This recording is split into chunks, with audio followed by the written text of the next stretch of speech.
Hi అండి, అందరికీ నమస్కారం. Welcome to my YouTube channel. ఏపీలో కీలక అధికారిపై కేంద్ర ఎన్నికల సంఘం సంచలన నిర్ణయం అండి. ఆ వివరాలు అయితే ఈ వీడియోలో తెలుసుకుందాం. వీడియో అయితే ఎక్కడికైనా స్కిప్ చేయకుండా ఎండ్ వరకు అయితే చూసేయండి. వీడియో నచ్చినట్లయితే ఒక లైక్ చేయండి. ఇంకా సబ్స్క్రైబ్ అవ్వాలంటే మన ఛానల్ సబ్స్క్రైబ్ చేసుకున్న ద్వారా నేను చేసే లేటెస్ట్ అప్డేట్ న్యూస్ ఎప్పటికప్పుడు మీ వరకు అయితే రీచ్ అవుతుంది. ఆలస్యం చేయకుండా వివరాల్లోకి అయితే వెళ్ళిపోదాం.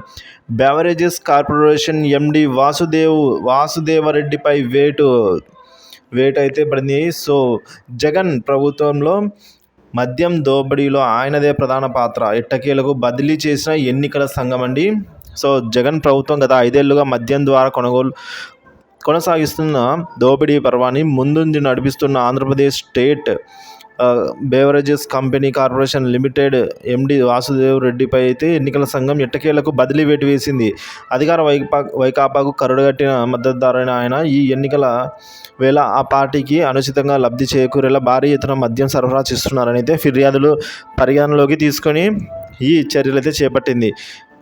ఆయన తర్వాత స్థానంలో ఉన్న అధికార బాధ్యతలు అప్పగించేందుకు తక్షణమే ఆ విధుల నుంచి ఆయనను రిలీవ్ చేయాలని అయితే ఆదేశించి సార్వత్రిక ఎన్నికలు పూర్తయ్యే వరకు వాసుదేవరెడ్డికి ఎన్నికలకు సంబంధించి ఎలాంటి విధులు అప్పగించవద్దని అయితే ఈసీ కేంద్ర ఎన్నికల సంఘం అయితే నిర్దేశించింది.